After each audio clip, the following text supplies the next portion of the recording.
we're starting a new year for the company, and someone at this table finished as the #1 salesperson in TPG. And what continues to drive you? You've already become #1. Like now, what's next? Well, I want to stay #1. Welcome back, everyone, to another episode of the Perks in Paving. It's our first one back in 2025, and we're so excited to be back here and talk to you guys. As always, joined by my beautiful bride, Paige, and we have a huge announcement for everyone. TCS, One Team, friends, family. We're super excited to announce that we're going to be adding to our team, and we want to introduce you to the new executive producer of our show, Ian Holcomb. Woo! Hello, everybody. Welcome. How are we doing today, Paige? Doing great. So far, so good. We're a minute in. How are you feeling back there? Good. I've been tasked to operate the camera, so if you see a lot of this episode, you will know that We know I'm why. doing my job. Yeah. So, Ian, tell everyone how long you've been with the Pavement Group so far with us. I have been at the Pavement Group for just under a year now. I started last March, so 10 months or so. It's crazy. I'm kind of sad. I honestly didn't realize that we didn't ever have you on the podcast. So it's kind of cool, though, that your first time on our podcast is as our executive producer. So Yeah, I knew where I had my sights set as the Perks and Paving podcast producer. he really didn't want that PC role. He had his eyes on the bigger prize. Yeah. But we wanted to spend a little time today to, #1, introduce Ian and talk about how he came to start working with the Pavement Group. And I want to start off, so from my recollection, the first time was we met you at House of 1,000 Beers. Is that correct? We have. Or Yeah. we did. Sorry. I was sorry. We did. Sorry. But I'm very tired, people. I just want to preface this whole episode. I am exhausted. But yes, no, that's where we met Ian. We were with Miss Jenna Raisley as well. Yes, you weren't there. Not the first time, I don't think. No, you First time, you were there. You came later in the evening. True. After we already knew that There was Ian... multiple visits to House of 1,000 Beers, Yeah. home of over 200 beers. But so yeah, we met with Ian, and at that point, Jenna had already met you once prior, correct? Yeah, I think so. I think she came in with some of her friends. Yeah. So, Jenna and I are just, on a Friday night chatting it up, work chat. And, we were realizing that we needed somebody else on the PC team. Not that was our decision at all to add someone to the PC team, but we were just, chatting with Ian as he came to our table. And as the night went on, we just really came to love Ian. And we said, you should work with us. So we gave him a little job interview. Yeah. So on the spot. So what were some of the tasks that were asked of you to demonstrate your competence as a potential candidate for the project coordinator role, Ian? Just to start off, Mark, I did not just approach your wife in the bar. I was working there. Yes. Just to set the record straight. Yeah. So Paige and Jenna were a little. It was a Friday after work. They had a couple beers in them, and I believe my first test was to draw a phasing map for a seal coat job on the back of a napkin. Yes. Paige, Oh man, we'll have to pull it out. I have pictures of all of it and videos. do you still have the napkin? I don't have the napkin, Okay. but I have the photo of the napkin. But yeah, we asked him, and it seems easy, but it is not always as easy as it seems. But Ian nailed it.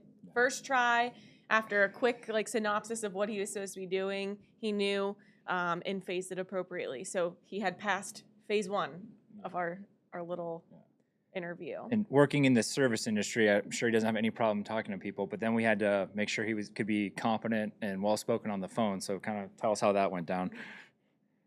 I think the next step in the bar interview, while I was at my job, by the way, probably not the best look, I had to make a fake phone call to prove, my sort of prowess as someone who can talk to people.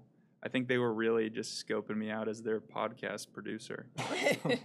But yeah, we did a mock phone call. I think I talked to the president about paving his parking lot. Does that sound accurate? We'll have to pull it up. I don't remember being the president, but that sounds like something you would do. So, Is there a video of it? I don't know.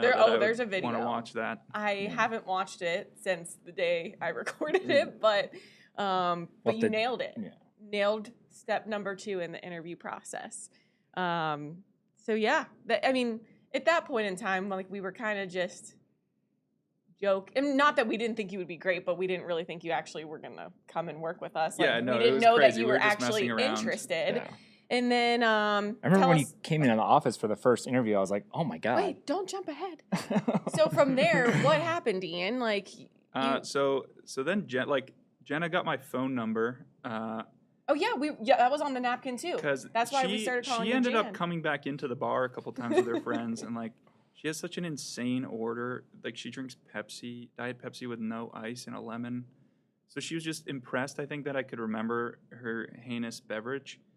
And so like she had my phone number. She texted me, "Hey, I'm coming in today," and like we kind of became friends. And she asked me to come by the office. And because you had told me there was a podcast studio in an asphalt company office in Wexford. It didn't really make much sense to me. I'm still figuring it out, honestly. Us too. So I came into the office and I thought it would be like, come say hi, shake a few hands, like get the tour. And they showed me around. I met the whole team. And then I was kind of just shoved into Chad McLaughlin's office. I'd been there for maybe 15 minutes and I just sat down in Chad's office and totally was not prepared. Had a full hour-long job interview Those are the best ones. to work here for a job. I didn't know what job I was interviewing for. I didn't know I was coming to interview. It was really just like I was taken fully unawares. And did you feel confident when you walked out of the interview? I mean, I guess you sort of get like, when you show up to a job interview that you don't know what's happening, there's really nothing to lose. Right. Good point. So, apologies for my camera work here. Let's get a nice wide angle. Oh yeah.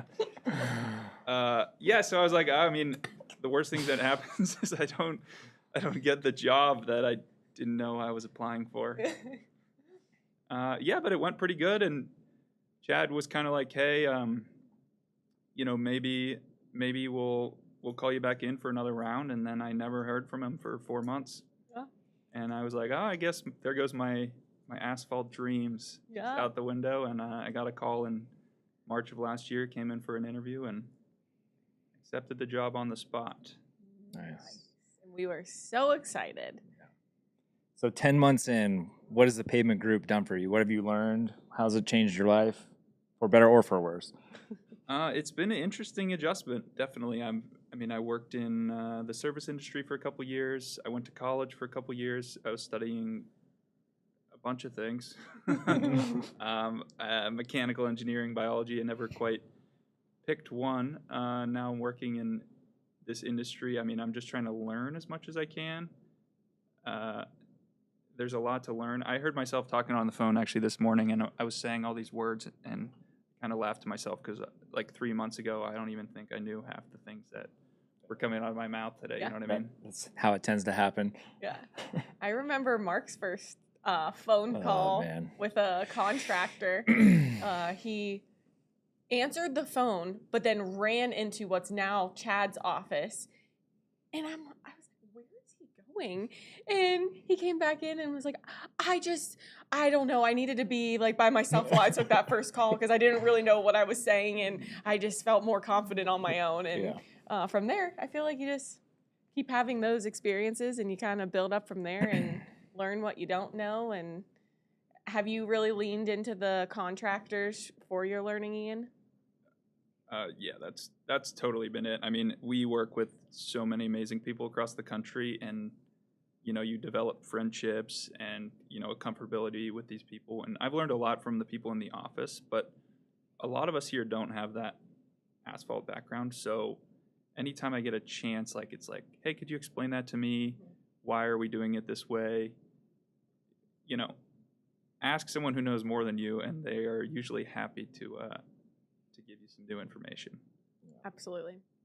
Yeah, I think that's key with especially jumping into a new industry. I think with anything that you're trying to learn, like not being afraid to ask questions is obviously very important. But very much so since I've come here, I've learned the value in just leaning on those that have the information because exactly like you said, they're more than happy to share the information that they have. Yeah. So I mean, I'm a year and 8 months in, and I called Philip the other day just say, hey, like, can you educate me on this? Like, are we talking about the same thing? Is this the same scope, but just titled differently, or is this a completely different concrete job that we're talking about here? And if so, could you show me what you're talking about and how it's different? And of course, like, no problem. Yeah. So, not that we can chat a little bit more about Ian, but that's a good segue into what we want to do with our show in the upcoming months. So people like Philip and the rest of the Crown crew and Casey Williams and I mean there's a million people. Amador Ramirez. Amador. Those were the first few that came to mind that we want to have you guys on the show. We have such great relationships with you guys, and we really want to showcase that. And I think we can talk some business stuff, but I think just bring them on to. I genuinely consider these people my friends. Like, it's wonderful. But the sad part about it is they don't live anywhere near us. So, but it is always nice. I got to go and see Amador a couple times this past year for some projects that we were working on together. Got to spend a couple days in Hilton Head with Philip in the fall. So, there's definitely opportunities for us to see and, hang out with these people, but not as often as we would like. And I mean, these people, these contractors work and talk to everyone in the office. So it's not like it's just we have a relationship with them. Oh, yeah, it's everyone. To get their feedback just on what it's like to work with us as a national provider and how we're different from anyone else that sends them work. I think the audience would be super curious, and I think it'd be good content. Yeah. So. Ian, who would you want on the show for? Yeah, come yap with us. I'd like to see my buddy Brent Kinder in here from In Paving down in West Virginia. He is so nice. He is just such a fun guy to talk to. He is always happy when he picks up the phone. I agree. I'd love to hear from him. I've only chatted with him on the phone, I think, once or twice. The time I recall was actually just a couple weeks back, and so pleasant. He texted, I think at 7:25, 7:30 in the morning. And he said, call me when I get into the office. And I called him maybe 10 to 8 or so, thinking, maybe he wanted me to call him like during, business hours. What did he say when he answered the phone? Oh, he was just so pleasant, so kind. Every time I call him, he picks up the phone and he goes, well, hey, buddy. Aw, that's so cute. That's cute. Yeah, he was very, very nice and provided me some great information on a project that I was reaching out about. So, nice once again to get another perspective, have someone educate you on. We were talking permits. So, permits in particular, ordinances, it's not always the same from one to another. So that was fun to chat about with him a bit. Oh, what were you saying? I was going to say, again, focusing on the contractor this year more so than just what our company is and who we're about, but more so the people that help us maintain and build as a unit. So yeah, they are the foundation of what we do, and we are so thankful for you guys. So, to kind of go back, we're starting a new year for the company, and someone at this table finished as the #1 salesperson in TPG. And my first question that I wanted to ask you was, you sold over, I think, 10 million? No. No? Did not. No? How much? No. I was just shy of 9. Oh, okay. Yeah. Still very impressive. Thank you. But my question to you is, like, now that the teams have switched up, now that I'm in the sales role and Laura is kind of taking over the bulk of supporting you, like, how do you guys plan on exceeding that goal this year? And what continues to drive you? You've already become #1. Like, now what? Now what's next? Well, I want to stay #1. So, but yeah, I mean, a lot of hours went into this past year for sure. And, obviously you played a big role in that. Laura played a big role in that. But I think at the end of the day, which I know we talk about all the time, but I mean, communication, without communicating, having plans put into place, deadlines met. I mean, those are the things that I think have really helped me to succeed, especially this past year. If we tell someone that we're going to do something, we're doing it. It's not like, oh, we tell them we're going to get something in by a certain date. No, if we tell you that we're getting something in by a certain date, like that's the date that you're going to have it. And if you don't, you're going to get a call or email from me explaining why you don't. And so I think having that communication and those standards that are set across the board, I think you have, I mean, have you implemented that now as you have grown into your position in sales? Yeah. I mean, It's everything. I mean, doing what you say you're going to do and It's sticking easy. to that deadline. it's easy, but it is so important because honestly, things get busy. Contractors are busy. A lot of the contractors that we're dealing with are out on a job site most of the day. So, I mean, they're not sitting in front of a computer like we are, Right.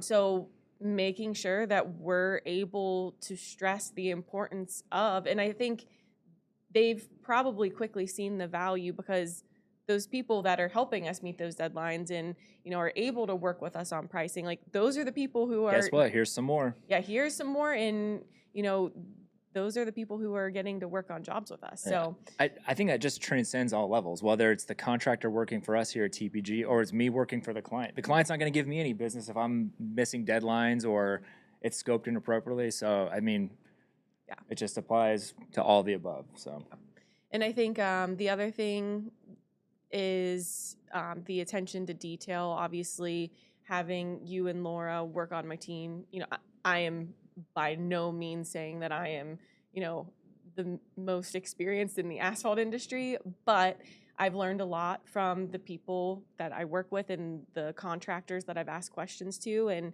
I think just really paying attention to those details before we submit bids. I got a funny story for you, and it just happened about an hour ago. So, do you remember, like, probably 5-6 months in, how I'd get, like, super annoyed? Like, well, of course they're going to mean this, like, on the bid. Mm-hmm. So, huge six-figure deal worth almost $500,000 I'm working on right now. I was just about to hit the send button, and came down to this restripe, and I was like, wait a minute. It's like, do they want to restripe of the whole thing or just of this particular? And I was this close to hitting it. I said, I'm just going to make a phone call and just double check. But something that a year ago I would have been like, oh, come on. Like, they know what it. Nope. Nope. Nope. Nope. You would think for a parking lot at a hotel that contractor would price it for 2 phases, right? Seems simple, seems self-explanatory. Unfortunately, it is not some of the times. So yeah, making sure to ask those questions. Once again, these are a lot of these contractors that we deal with are people who have been in the industry for years, and the way that they did things 20 years ago is not the way that things happen now. And I think that's sometimes it's not a problem. I mean, it's not like they told us they were doing 2 phases and only did 1. It's just making sure that everyone's aligned. You know what I mean? So attention to that detail when we're receiving something before we submit it so that we can be clear and concise when we submit it, I think has set us up for success. And really just thinking through like how a project's going to be executed. Like,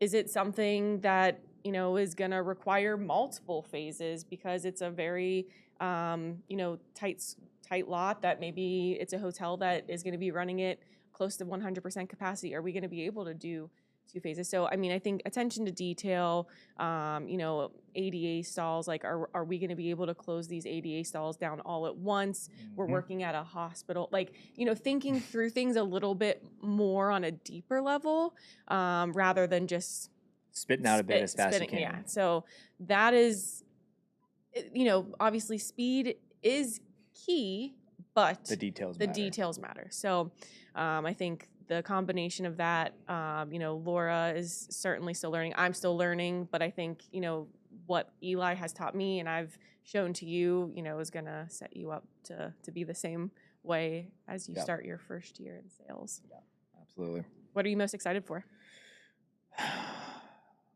Seeing how this prospecting shakes out.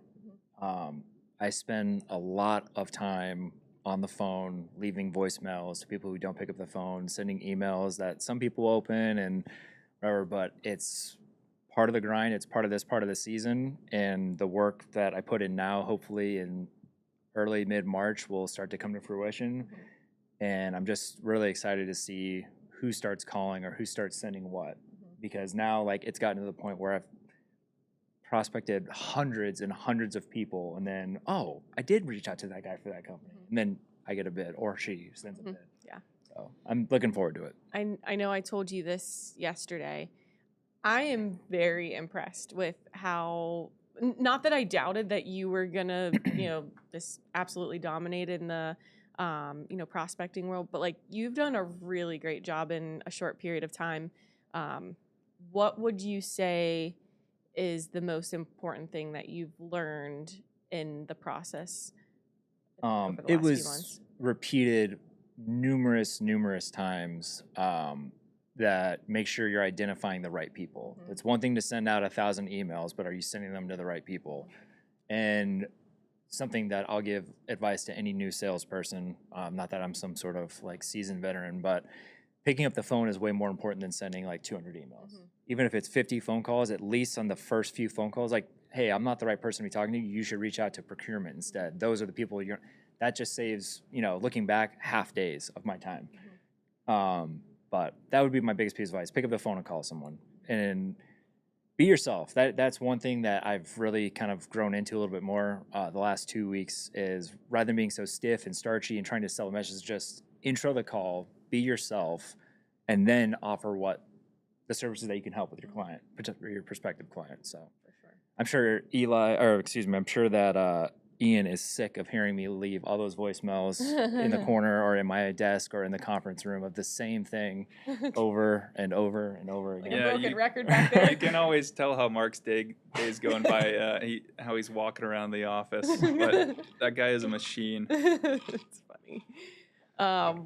With that too, I know you haven't had the opportunity to go and meet face to face with any of your clients just yet. Yeah, not yet. But I know last week, for instance, I went to Colorado Springs, and sometimes when you're on like preparing to leave for those meetings, for this particular one, I was going to be meeting with the client to close out a job that we had worked together on in the fall, and it was probably going to be a 15-minute meeting, 20 minutes tops.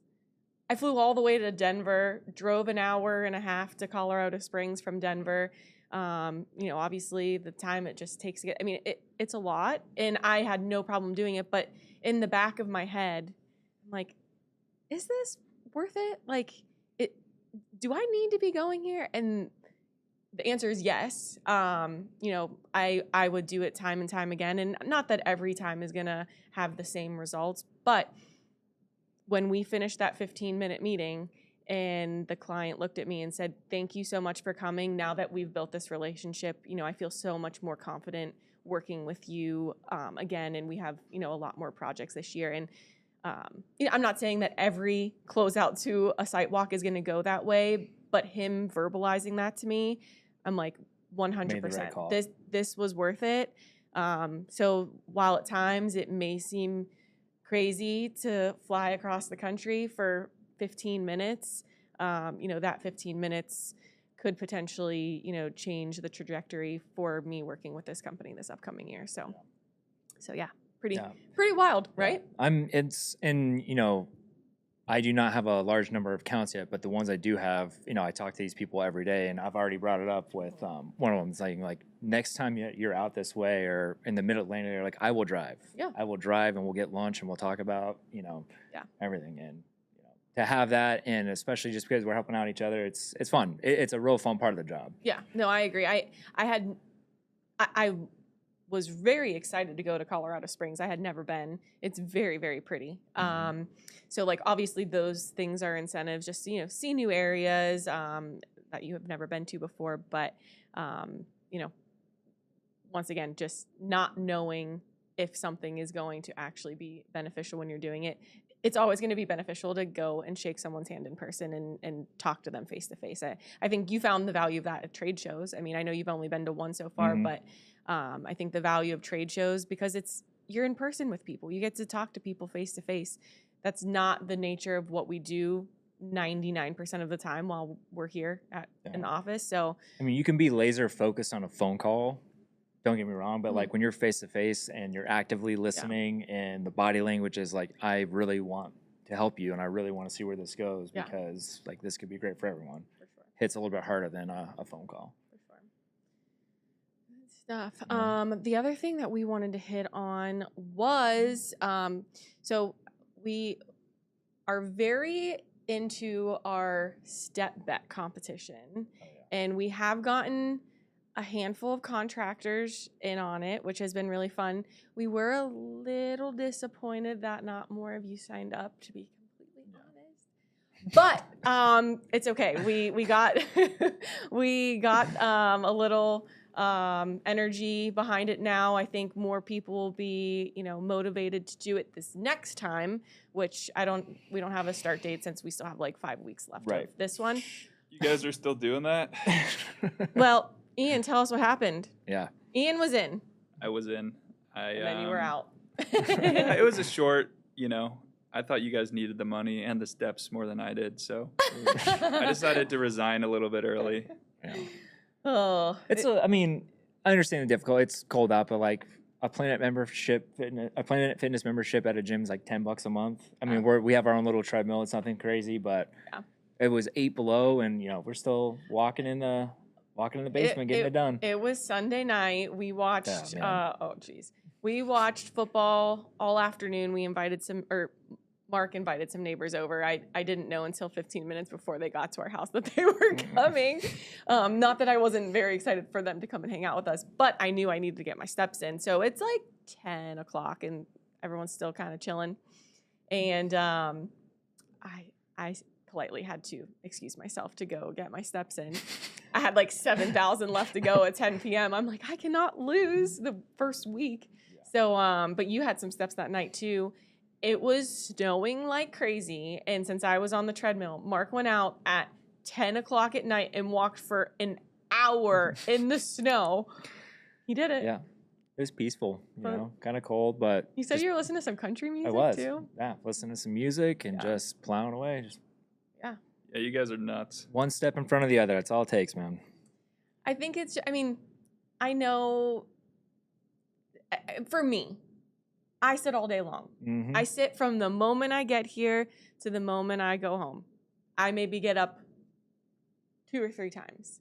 I mean, I'm dialed in, locked, like complete focus on what I'm doing. So I really don't get up much at all, which is not good. But to, bring myself to a place that is going to be better for my health, that's why I feel as though this is important. And I think most of the people who expressed some interest but didn't actually sign up were in the same boat. Yeah. So I'll give a big shout out right now to the guy who I thought would be the first one out. Universal consensus among the perks would be the first one out, and that's Chad McLaughlin. And the very first day it started, he came right over to my cube and showed me his phone and said he got up early and had hit half of his active day goal. I told him right to his face, I said, brutally honest, dude, I thought that you were easy money and that you're going to be the first one eliminated. And the fact that he, first day, first hour of me walking to the office, like showed me he was doing it. And he's kept up with it too. And you see him pace all around. So big shout out to you, dude. He has been doing a great job. Yeah, I mean, I agree. We did say that Chad was going to be the first one to. Who was the first one eliminated? We don't know. Was it me? I think no. I think Tony had invited a friend to do it because he was getting his steps in while he was out of town or something, and one of his friends were like, "Oh, can I jump in on that?" So they signed up and then forgot or didn't care. And I don't know, but yeah, that's the other thing. I mean, everyone invite your like. It doesn't have to be just a pavement group or one team thing. I mean, invite your family, your neighbors. Your friends. It's just fun, and it's like I said, it's just walking. We're not powerlifting or doing plyometrics or anything crazy. So it's good. Good safe exercise. Good safe exercise. We want to live long, healthy lives, people, right? So get your steps in. Yeah. So. And like I said, we'll post again in the One Team app whenever we decide to start the next one. But That's another thing we wanted to bring up too is, we have the One Team app.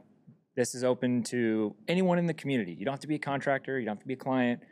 Be anyone, friends, family. If you don't watch this podcast, but you watch Brian's podcast, you're able to legitimately message anyone that's on the show in the app. That's set up in the app as well. So you want the Perks in Paving, you guys want to know something about us or want to ask us questions, you can literally download the app wherever you get your apps, whether it's the Google Play Store or Apple, and message us. Ian, you're 33 minutes into producing your very first podcast. How you feeling over there? I have noticed a couple times I've missed the camera cut, and Mark kind of will go behind the desk and be like, That's funny. More wide view, but you're good. We're So going to far, you're work on crushing that. Yeah. It's nice to do badly your first day, so there's a lot more Lot of room for improvement, right? Yeah. You think you're gonna get fired or what? I got kids, man. But No, doing great. you're doing great. We really appreciate you. Yeah. It's just so much fun. I've always wanted to sit in a corner and just listen to you guys talk. Yeah, you were pretty pumped I think that we asked you to be on the show, right? I was pretty pumped. I think this is going to be quite fun. Like, I sit here for an hour. I don't really have to do anything except for like miss a couple cuts on the camera, nice quip here and there. I think it's the perfect job for me. Yeah. No, well, we are very excited to have you. Ian is so funny. I love his humor. I'm sure more and more of that will come out the more he's on each month with us. So Yeah, I got one last question before Paige takes us home here. But have you done any training for the second great race between you and Chad? He is getting a lot of steps in, huh? Yeah. Yeah, I lost the step bet challenge to Chad. That's tough. For those of you who don't know, me and Chad had a pretty epic 40-yard dash in the parking lot. And how tall are you, Ian? I'm almost 6'5". And how tall is Chad? Chad is 5'5", twice my age. He's got really strong legs, though. It was a good race. Yeah. That was hysterical. Can't wait for that. Yeah, we need to wait until we don't have like ice in the parking lot though. Yeah, for That sure. could be a fun added element, Yeah. honestly. Wait, so are you gonna join the step competition the next time we have one? I guess. Okay. I don't know. I mean, it was enjoyable. The reason I lost is I took my Apple Watch off and forgot to put it back on. So I did take that many steps, I suppose. They just didn't register. Gotcha. I'll tell myself that. Anyway. Brutal. Yeah. Brutal. All right. Well, it was a great first episode with Ian. Thanks for coming Yeah. on Thanks, and accepting our offer of a hoagie to produce our notes. That's what hoagie. Tyler said, that you get a hoagie to produce the show. I didn't know there was going to be craft service. That's awesome. But thanks for tuning in, guys. We appreciate you listening. As always, you can find us in the One Team app, and you can find us anywhere that you get your podcast. Thanks for tuning in. We'll see you next month. Thanks, guys.